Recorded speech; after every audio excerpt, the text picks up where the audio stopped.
Bueno, para contestar tu pregunta, Beatriz, y creo que puede servir para mucha gente, cómo funciona el arte abstracto y desde dónde abstraemos, voy a escoger este libro que no es... Se llama Cómo pintar abstracto. No es que os recomiendo que os lo compréis, pero sí que me sirven bastantes imágenes de las que tiene. Es un poco básico, pero bueno, es un punto de partida. Podemos abstraer de muchas maneras. Lo que es evidente es que la realidad está y nosotros tenemos un bagaje cultural que hará que nuestro arte abstracto funcione distinto que el arte abstracto de una persona que ha vivido toda la vida en Mongolia, ¿no? O sea, las formas que nos envuelven, los colores que nos envuelven, influyen en cómo vamos a trabajar luego, ¿no? Como decía Chillida, ¿no? Que no puede trabajar con el mármol blanco porque él viene de un lugar donde las piedras son negras, ¿no? Y entonces entiende que en Grecia la escultura es en blanco, pero su arte abstracto tiene que ver con todo su contexto. Una cosa de las que hacemos normalmente es abstraer desde la realidad, es decir, trabajar de esta manera donde las formas se confunden. No sabemos si estamos...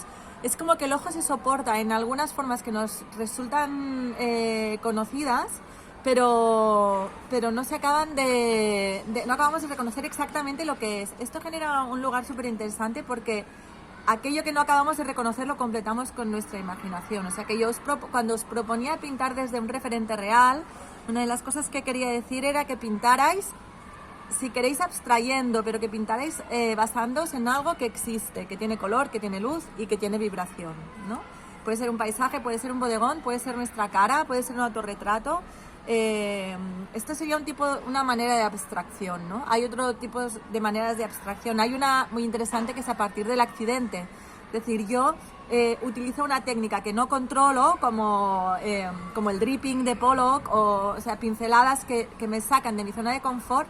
Y a partir de lo que tengo, de algo muy gestual, analizo y voy actuando encima, ¿no? ¿De qué manera es el punto de partida? Luego también podemos abstraer, le llaman abstracción lírica, a partir de la música, como, la primera acuarela que se considera abstracta, que fue de Kandinsky, el autor decía que estaba basada en movimientos musicales, aunque luego cuando la vemos podemos reconocer formas que en aquel momento estaban muy en auge porque se trabajaba mucho con el microscopio y con el telescopio y hay formas que nos recuerdan a planetas o a organismos que descubrimos cuando miramos con el microscopio, ¿no? Pero él basaba su ritmo, su forma, sus colores con la música. Lo que hay que tener claro es que en un cuadro abstracto hay tres cosas que funcionan como motor, ¿no? Que es el color, la forma y la textura. Y hay que valorar de las tres cómo las queremos jugar, ¿no? De qué manera. Porque el concepto muchas veces se queda más escondido. Así como en un cuadro realista el concepto está muy presente, en un cuadro abstracto esto queda más escondido. Esto en cuanto a desde dónde abstraemos. Hay muchas otras formas de abstraer. Lo importante es que el punto de partida no sea nunca el punto de llegada. Es decir, que pasemos el punto de partida por nuestro cuerpo y lo vomitemos otra vez en el papel. Hay el expresionismo abstracto, que se dio en Nueva York después de la Segunda Guerra Mundial, donde la abstracción venía desde el gesto, ¿no? Desde todo el cuerpo. Y lo que jugaba era un gesto totalmente puro y ya no se trabajaba más, ¿no? Entonces, esto en cuanto a abstracción. En cuanto a bocetos, yo no quiero que me entreguéis bocetos por cumplir. Yo quiero que me entreguéis bocetos porque los estáis usando y os sirven.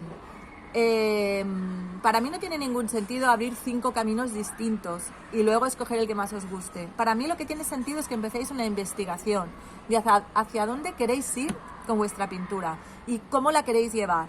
Y desde aquí explorar distintos caminos, distintas opciones, distintas variaciones que pueden enriquecer vuestra pintura y que quizá hoy no profundizáis en todas, quizá solo convertís en real una, pero las otras 4 existen y igual un día las convertís en reales. Cuando veis un autor, aunque sea uno de los de siempre, un Picasso, cuando está creando el Guernica, todos los dibujos que envuelven y que le acompañan al Guernica tienen que ver con el Guernica, porque es parte de su proceso.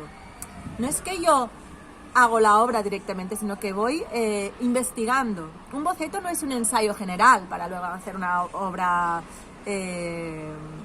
final. Un boceto es un camino a seguir. Es ¿qué pasa si esto lo llevo por aquí? Ah, pasa esto. ¿Qué pasa si ahora lo llevo por allí?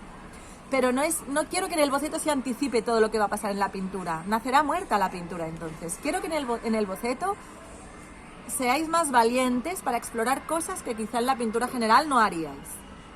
Pues aquí, sí, desde aquí, sí, 5 cosas distintas. De vuestro mismo proyecto, 5 exploraciones distintas. Valentía, no un ensayo general, ¿sí? No sé si me explico, lo podemos seguir hablando a través del foro porque creo que son muy interesantes los 2 temas que planteas. Venga, seguimos y tengo muchas ganas de ver vuestras producciones.